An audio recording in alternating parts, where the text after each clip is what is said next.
اللهم صل على سيدنا محمد وعلى آله وصحبه أجمعين. ازيكم حبايبي، عاملين ايه؟ رب تكونوا بخير. جولة في محل كمال حسنين للأقمشة في آخر فيصل. ده قماش بوركيني، المتر فيه ب130 بدل 160. ده القماش التقيل اللي هو فيه لكرة خفيفة، مش لكرة تقيلة. عنده اللكرة الخفيفة ب80 جنيه، والقماش اللي هو الفوسفوري دوت ب60 جنيه، اللي هو رب القطن. ده قماش برادة، كان ب120 جنيه، عمل عليه عرض ب100 جنيه. ده قماش برادة اللي هو الفسكوز القطن، اسمه قماش برادة. قماشة حلوة جدا. طبعا تنفع جلاليب، تنفع بلوزات.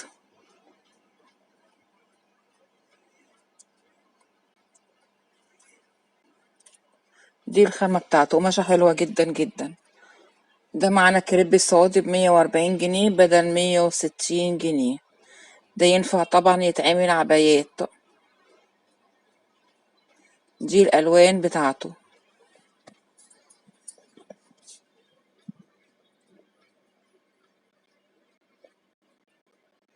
كل الألوان اللي انتوا تحتاجوها هتلاقوها عنده.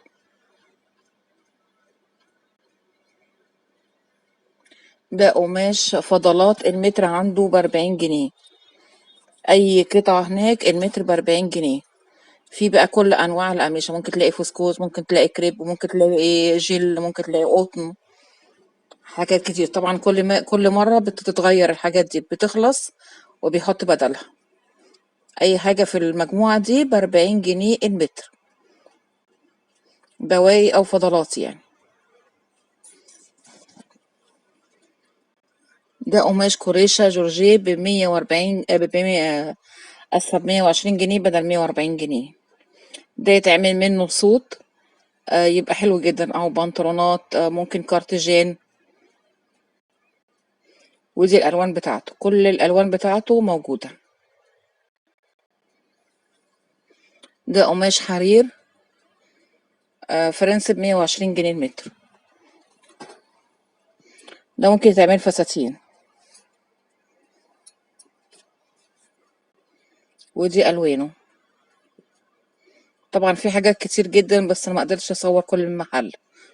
ده كريب ب120 جنيه، كريب قطن وكريب على حرير. واللي هناك ده اسمه أنجيليكا ماليزي ب160 جنيه. الخامة دي جميلة جدا، تنفع فساتين، تبقى حلوة قوي.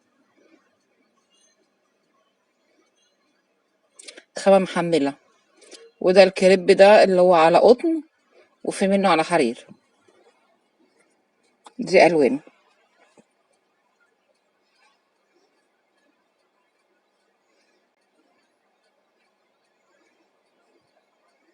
اتمنى يا حبايبي لو الفيديو عجبكم ما تنسوش تعملوا لايك للفيديو. لو اول مره تزوري قناتي اشتركي فيها وفعلي زر الجرس على الكل. وشكرا لكم، والسلام عليكم ورحمه الله وبركاته.